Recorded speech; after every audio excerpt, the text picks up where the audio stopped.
Hi. Because I am not a slave, I can speak and have my voice on whatever topic I feel like I can. And so today I would like to talk about judgment. And yes, I do judge people. I try to find ways to think about how not to judge people in a negative manner where I don't help.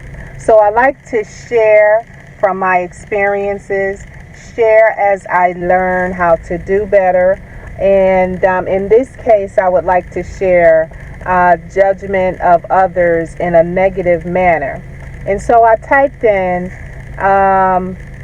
something I was thinking about, like how, say for example, you come into the emergency room stinking. I'm gonna be like, woo, woo, you know, or you come into the room acting the fool and you're throwing stuff, you're yelling, you just pee on the floor, you defecate on the floor, whatever you do, throwing your bloody sanitary napkin at staff. Whatever you do, I'm gonna judge you. I'm gonna be like, what the hell? But to be one to judge and say and help versus say, I could never be in that situation. I don't do this or that. Right. So what I was thinking is, I'm looking at comparison and how hypocritical we can be. So for example, for a very long time, we have heard that those that wear tattoos,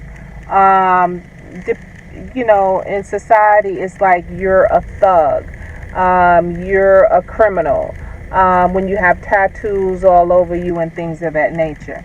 Until now, today, you can look it up and Google the article where some police stations are allowing officers to display their body tattoos out in the open while wearing uniform. So it's like, And then we have medical staff, right? So we have people, normal, everyday people that are on drugs, that are homeless, that are mentally ill. But then we have medical staff that, when you find out they're on drugs, some are homeless, some are extremely mentally ill, okay? And, but they're taking care of patients in the healthcare field. So there again, here we go with the hypocrite type thing. You talk about other people, we treat other people bad, but we are doing the same thing with the title, if that makes sense. Okay, here's another one. I was thinking about as far as comparison is that, I was just thinking about the other one I just mentioned in the medical field. You can Google, a surgeon taking care of a patient and they find out that he's on drugs, and just Google that stuff. And so the other one I wanted to look at in comparison is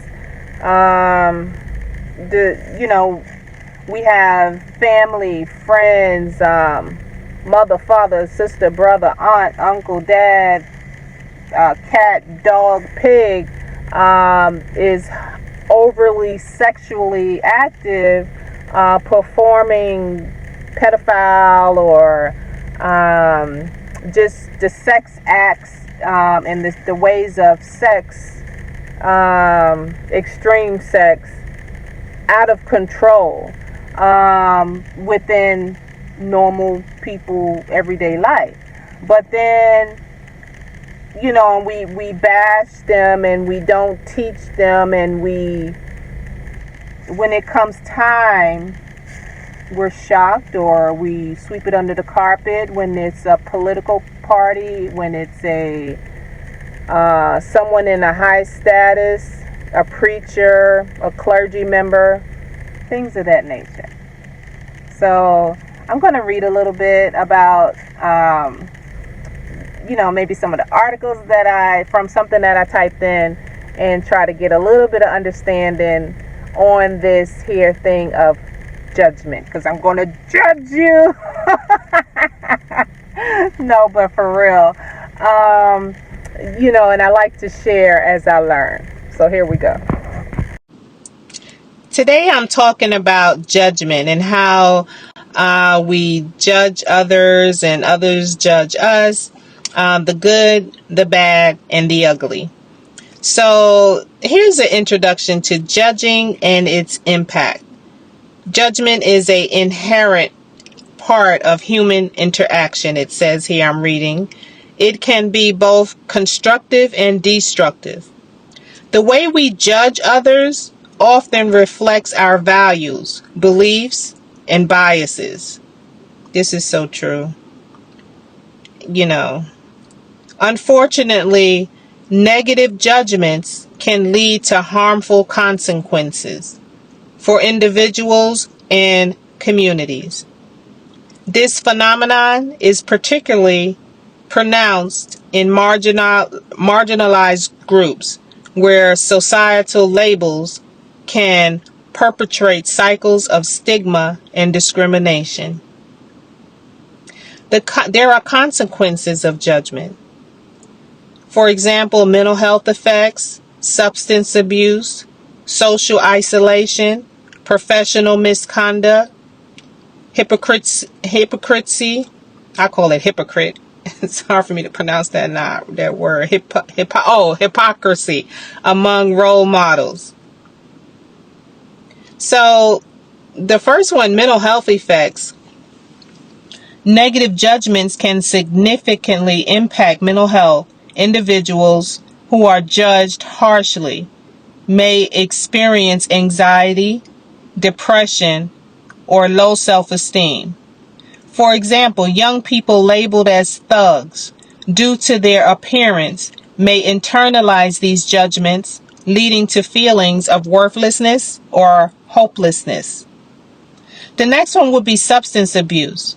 When individuals feel judged or picked on, they may turn to drugs or alcohol as a coping mechanism. This behavior is often exacerbated by societal stigma surrounding addiction, which further alienates those struggling with substance use disorders.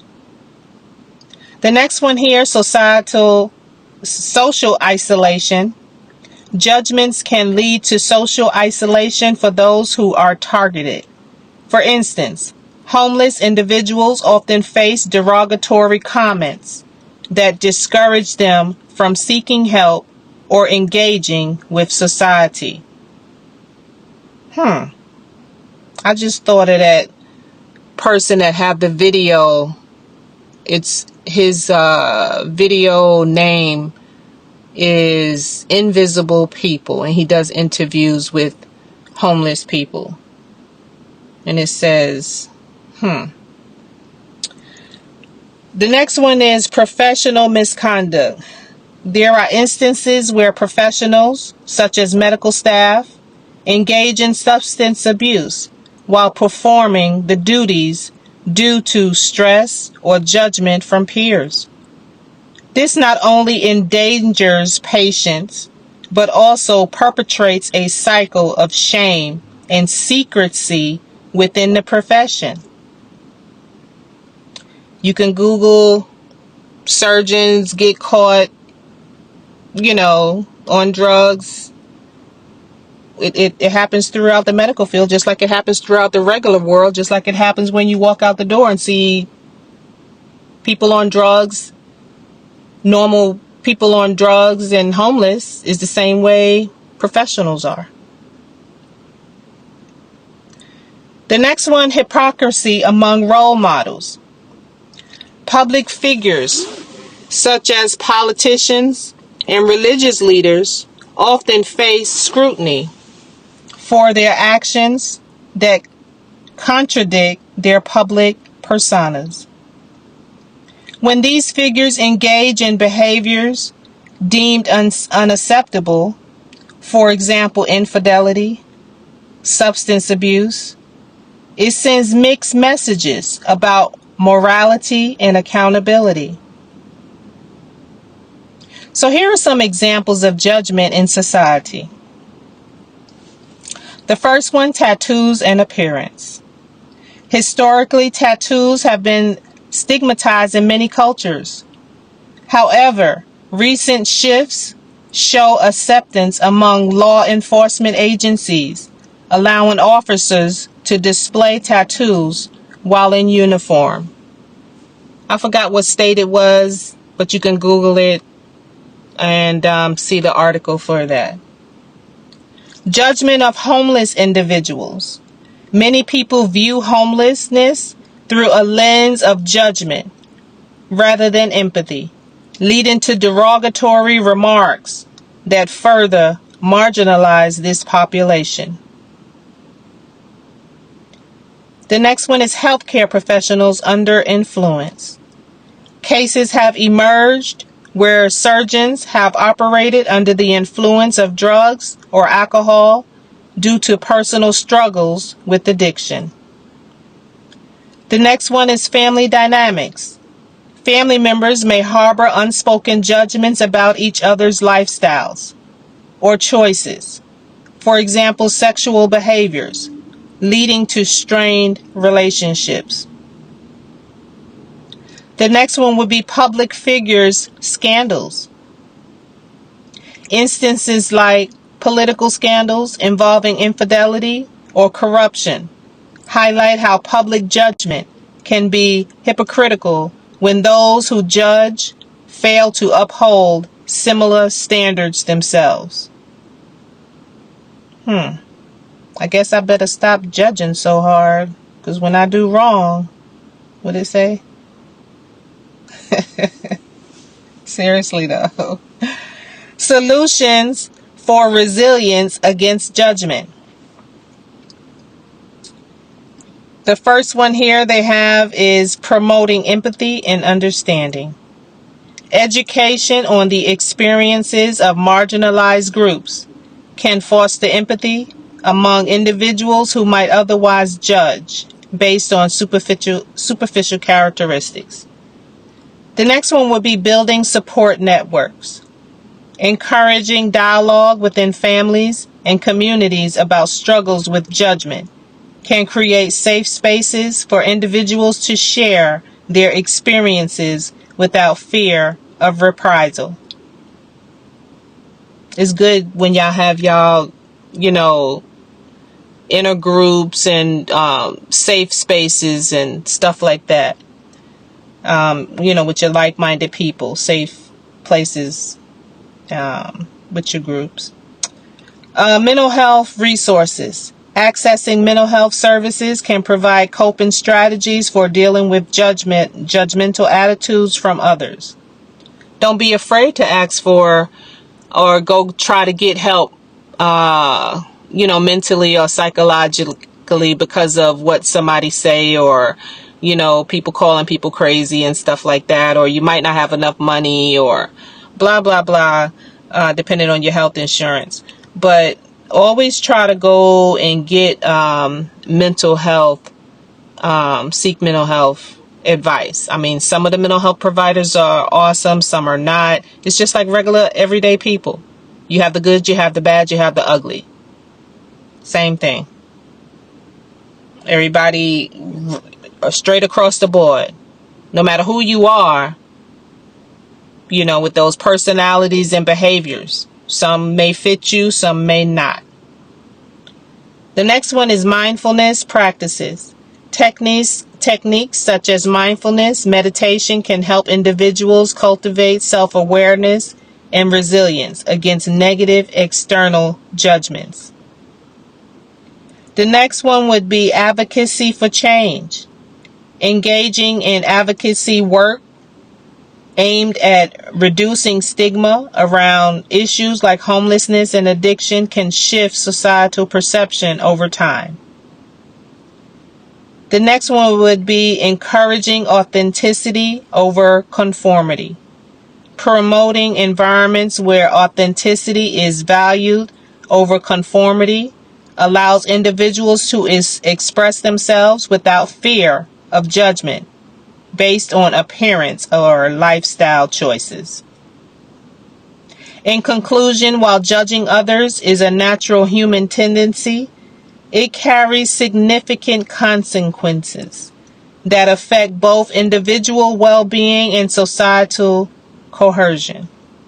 By fostering understanding and compassion while addressing our biases, we can mitigate the negative impacts associated with judgmental attitudes. Let me go on out here and judge my driving distance as opposed to judging others. Peace. Hold up, wait a minute. No, I'm not gonna leave you out. The ones that think that they can take, when you say don't judge, instead use your compassion and have your empathy, and they take that for granted. It is now, you no longer will do that. It's called protection of self. Rejection of those behaviors to try to take advantage of people that don't want to judge, that don't want to judge others, but then you try to, when you get caught up into something, you're going to say, don't judge me. I didn't mean to do that. And all your other little manipulative, controlling behaviors. Nah.